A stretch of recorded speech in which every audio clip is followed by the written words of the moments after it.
Napakinggan natin sa ating ebanghelyo ang tatlong huling talinghaga na ginamit ng ating Panginoon upang ilarawan ang paghahari ng Diyos.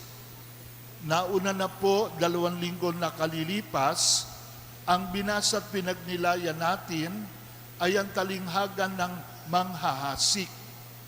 Ang kanyang binhi ay nalaglag sa daan, sa madawag na lupa, sa mabatong lupa, at meron din namang nalaglag sa mabuting lupa. Noong isang linggo, ang pinagnilayan naman natin ay ang talinghaga ng damo sa triguhan. At nalagtawan, 2 pang talinghaga ng butil ng mustasa at ng lebadura. At ngayon, napakinggan natin yung huling tatlo. Ang talinghaga ng kayamanan na hindi sukat akalain natagpuan ng isang upahang magsasaka. Ang talinghaga ng isang mangangalakal naghahanap ng mamahaling perlas. At ang talinghaga ng lambat na inihagi sa dagat, nakahuli ng sari-saring isda.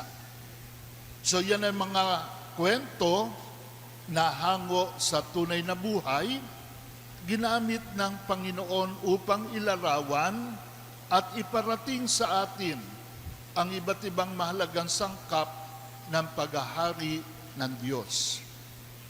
Sa umagang ito, 2 bagay po ang nais kong bigyan natin ng pansin.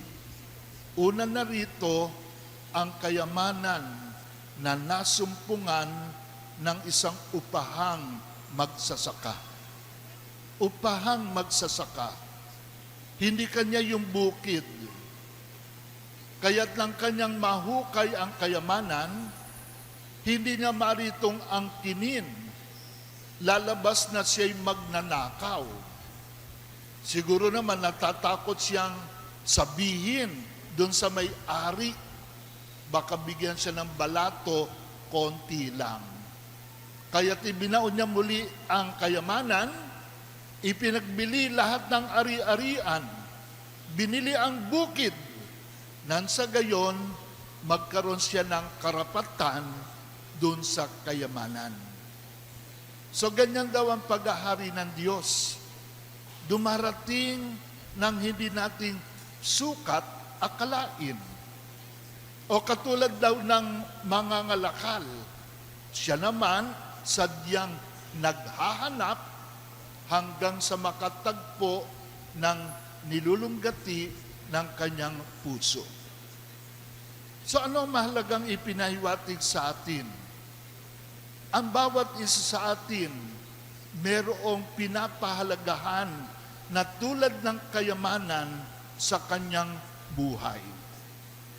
Ang kayamanang ito ang nagpapaligaya ng ating puso. Ang kayamanang ito ang nagbibigay direksyon sa ating araw-araw na buhay.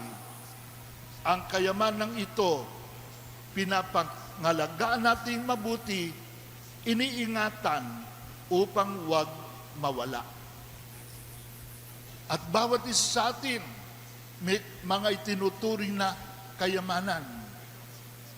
Halimbawa, ayan, kayong mga magulang, ano ang sinasabi ninyo, kayamanan ninyo mag-asawa?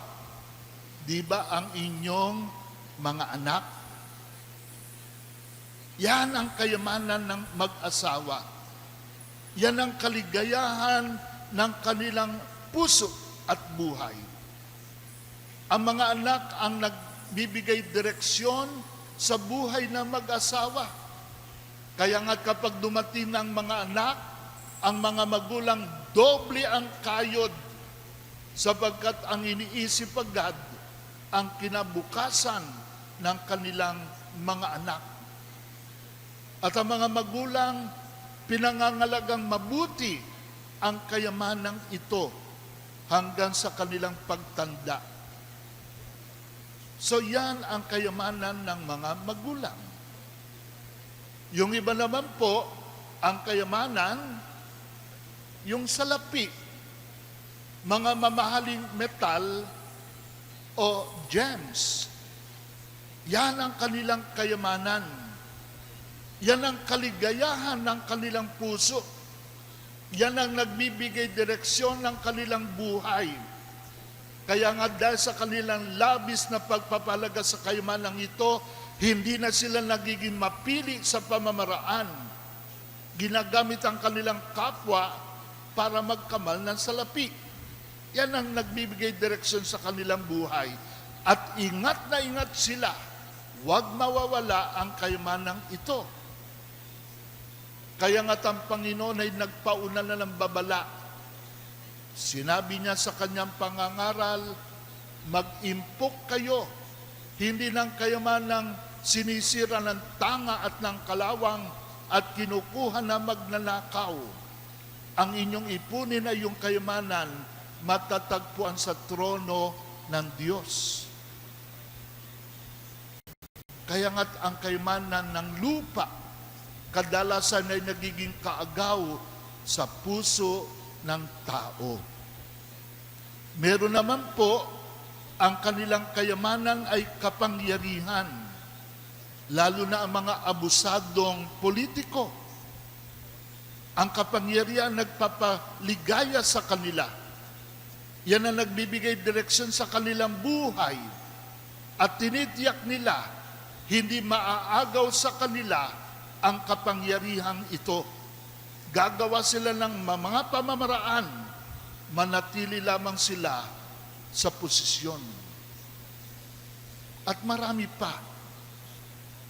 Ang tanong, mga kapatid, sa ating mga mananampalataya, sino o ano ang itinuturing nating kayamanan?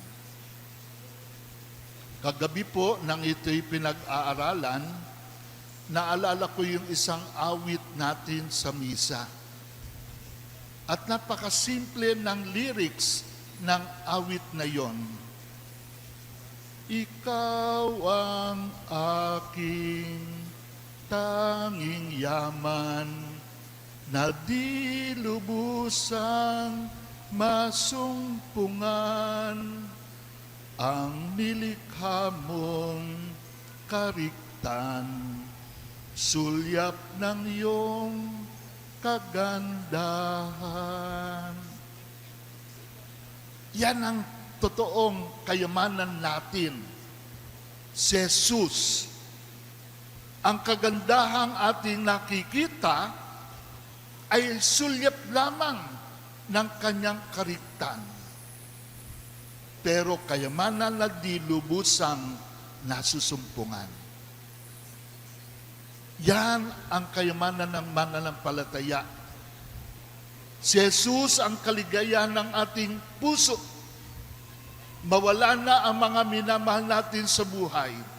Mawala na ang mga kayamanan o kapangyarihan. Manatili lamang si Jesus, maligaya at may direksyon ang ating buhay.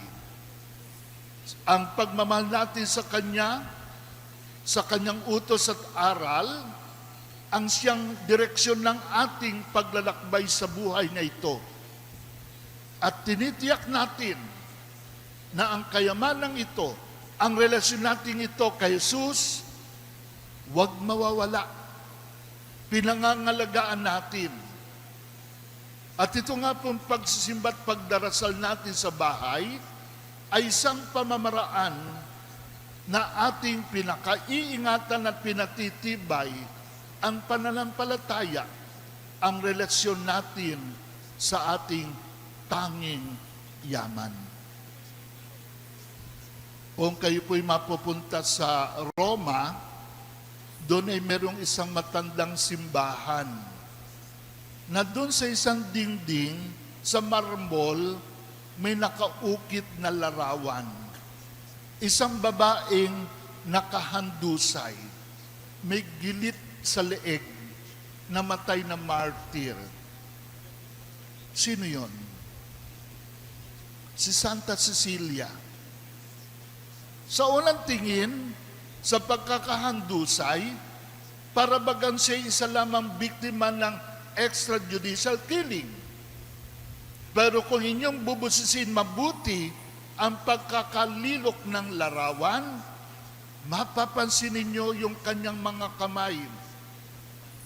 Ang isang kamay nakatiklop at isang daliri lang ang nakaunat.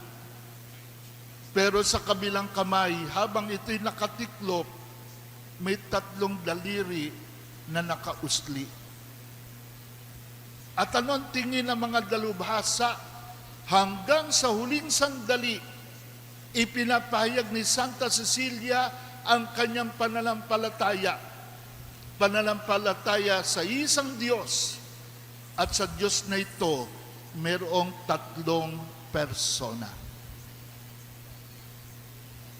Maging ang ating santo, ang kauna-unahang Pilipinong santo, si San Lorenzo. Siya binigyan ng pagkakataon na mabuhay. Pero pinili niya ang siya parusahan ng katakot-takot. At ano ang kanyang naging motto? Saan siya napagkilala? 1,000 man ang aking buhay. Lahat ng ito, iaalay ko kay Kristo. Yan ang mga taong nakatagpot na kasumpong ng tunay na kayamanan, nagpaligaya sa kanilang buhay, nagbigay direksyon hanggang sa kanilang kamatayan. Pinangalagaan nilang tunay ang kayamanang ito. At sana nga po, tayo mga mananampalataya, bagamat kailangan natin ng ibang bagay at ibang mga tao, pero maging malinaw sa atin, si Jesus lang ang ating tanging yaman. Pangalawa, itong talinghaga ng lambat, inihagis sa dagat. Merong isang bagay dito na kung ating unawain, nagiging mas makahulugan ang talinghaga. At yan po yung pagkaunawa ng mga Hudyo tungkol sa dagat. Para sa kanila ang dagat ay hindi lamang basta't katawan ng tubig. Sa mga Hudyo, ang dagat, lalo na ang magulong dalampasigan, ay ang daigdig ng kasamaan. Kaya nga't ang ating Panginoon, matapos ang himala ng pagpaparami ng tinapay, sinundan niya ang mga lagad, naglalakad sa ibabaw ng tubig. Ano ibig sabihin ng paglalakad sa ibabaw ng tubig?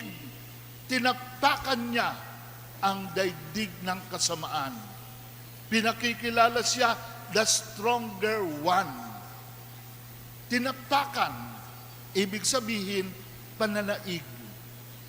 Yan din ang naisipahiwatig ng larawan ng Immaculada Concepcion. Ang mahal na birhen nakatapak sa ahas. Ang larawan ni San Miguel nakatapak kay Lucifer.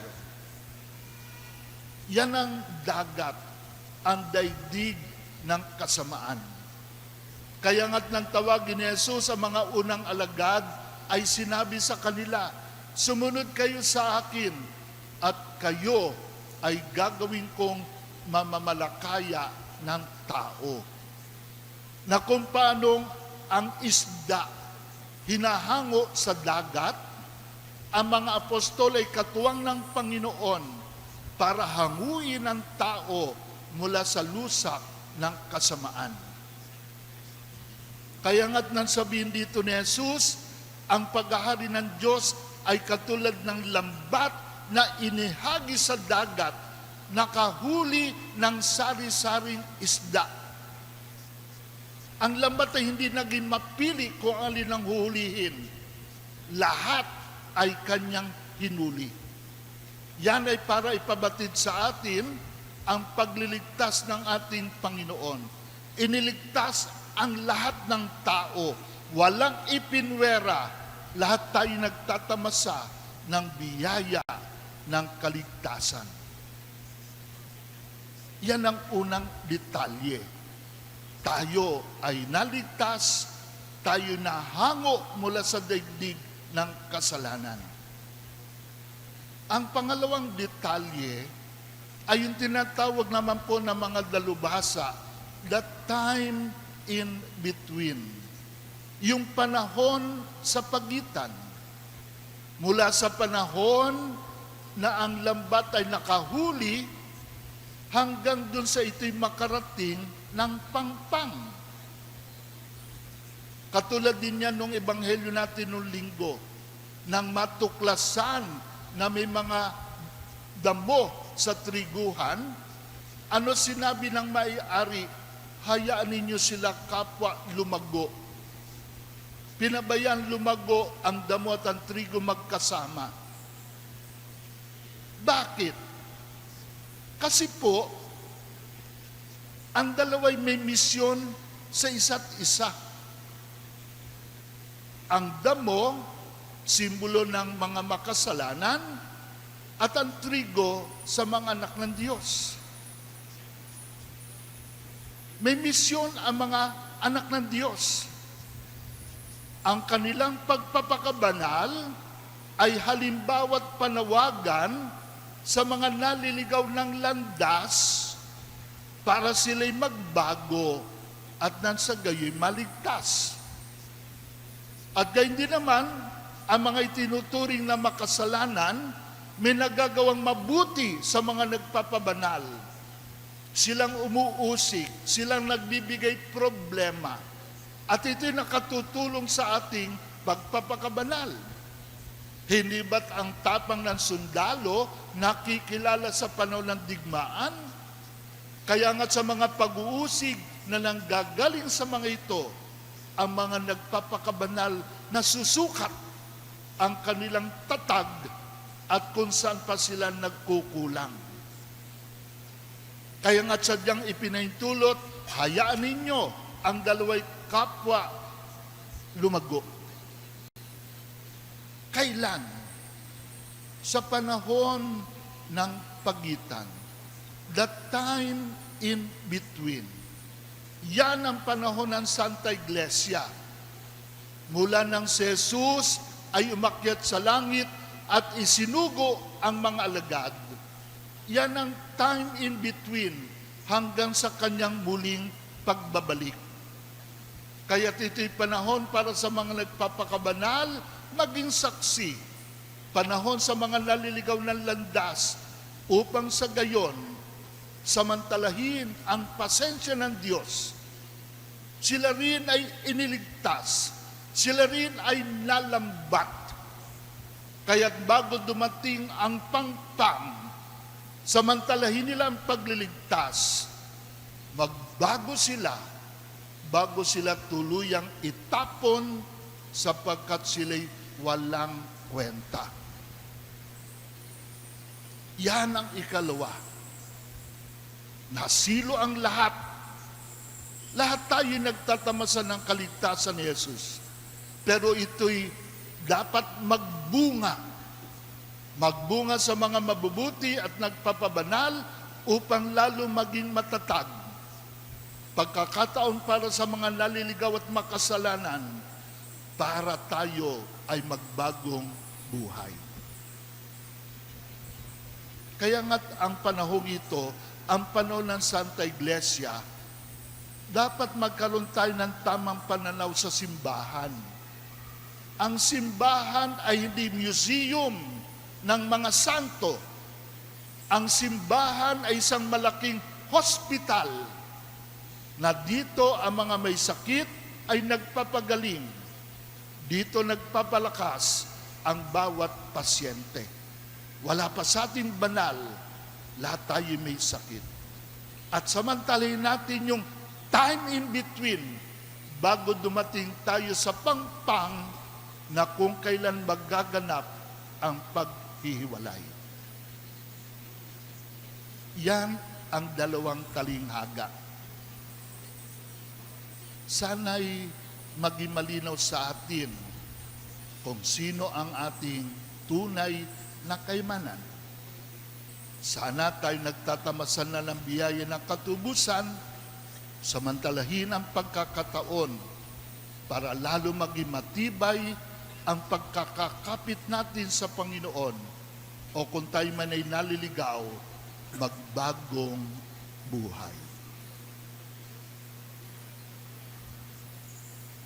Sa pagpapasalamat natin sa Panginoon at sa paghahain ng iba pang mga pangangailangan, pagdasal natin ang mga misyonerong Pilipino na nawa sila'y patuloy na pangalagaan sa kanilang ginaganap na misyon. Pagdasal natin ang ating mga lolo at lola, manatili silang pinagpapala ng Diyos. At ipagdasal natin ang bawat isa. Maging malinaw sa atin kung sino ang ating tanging yaman, kayamanang magpapaligay ng ating puso, magbibigay direksyon sa ating buhay, ang kayamanang ating pangangalagaan.